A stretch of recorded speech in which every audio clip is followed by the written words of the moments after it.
Ay mga idol,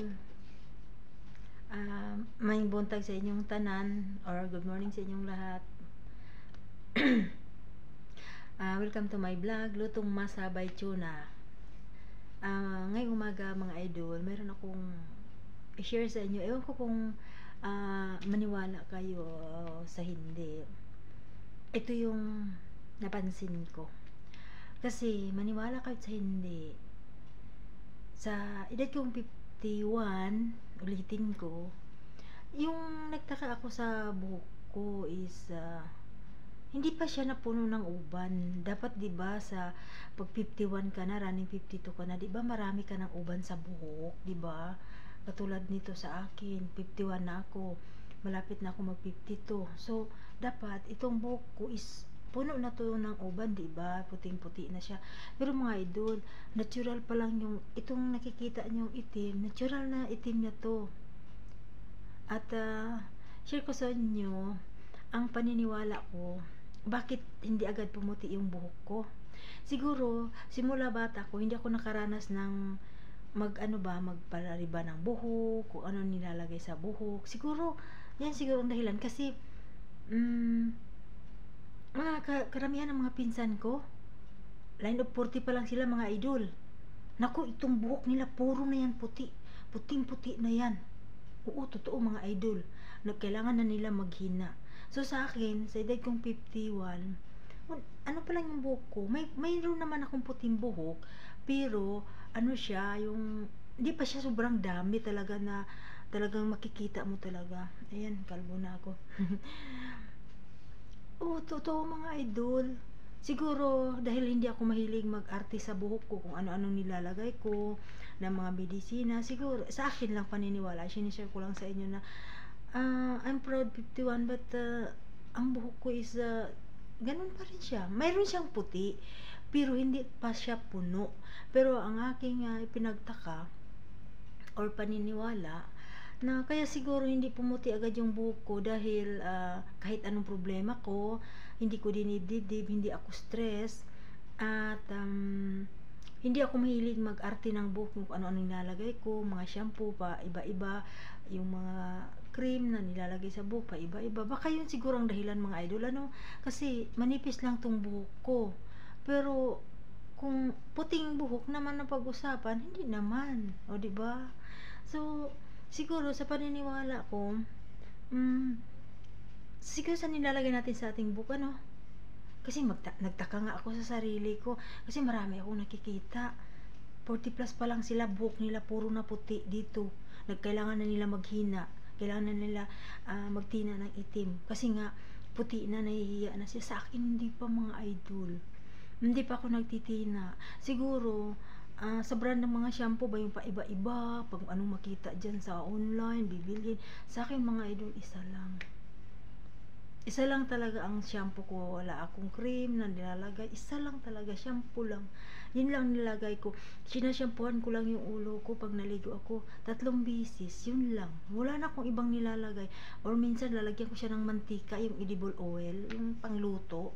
Lalagyan ko yung buhok ko pag wala akong BB oil.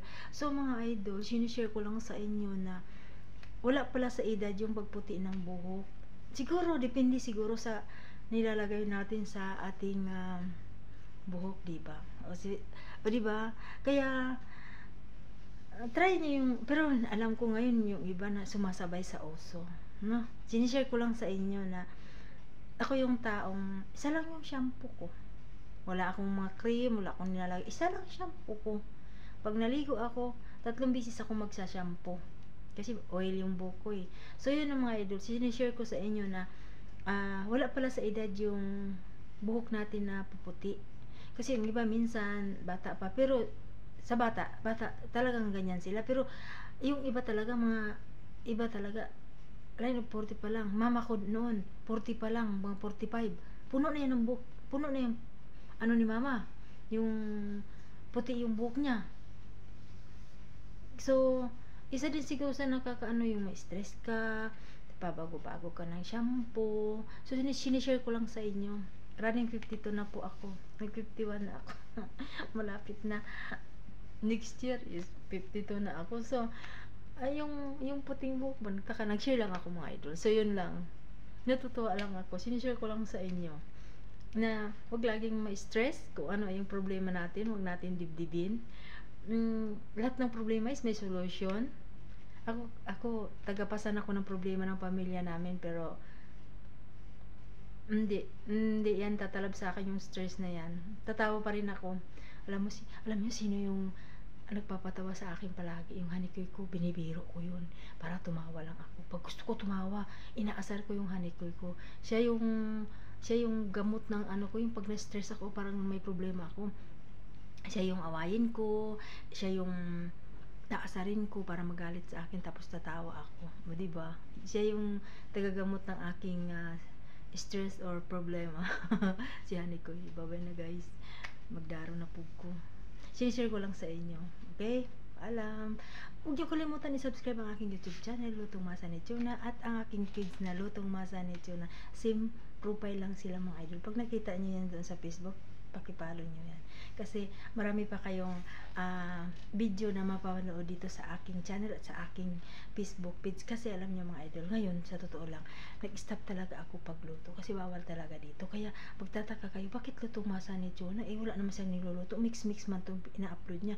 Kasi nga mga idol, bawal nga ako magluto dito. Nung nalaman ng lola na nagluluto ako, bawal ako magtutok ng kamera doon sa kalan. Minsan nakaw-nakaw lang. Yung pag naka-upload ako ng luto ko, nakaw-nakaw lang. Kasi ang gusto ko sanang i-share sa inyo, yung kunting kaalaman ko sa pagluluto, yung step by step ba yung mga recipe, pero hindi ko magawa ngayon.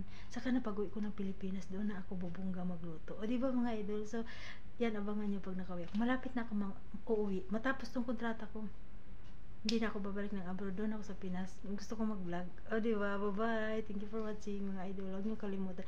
Minsan sa mga nag-comment ng mga video ko or mga upload ko doon sa Facebook page ko, pasensya na kayo kasi busy kasi ako busy ako yung nagpa-plan, dami kong trabaho, ularan ako dito sa abroad, kaya sana maunawaan nyo ako. Nagre-reply naman ako mga idol, okay? Kaya lang sa dami ko kasi ina-upload, diba? Nakita nyo sa isang araw kaya ko mag-upload ng 8, 10 mga video or picture o ano. So, bye-bye na mga idol.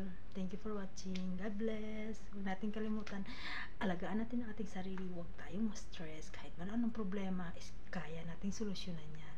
Paalam.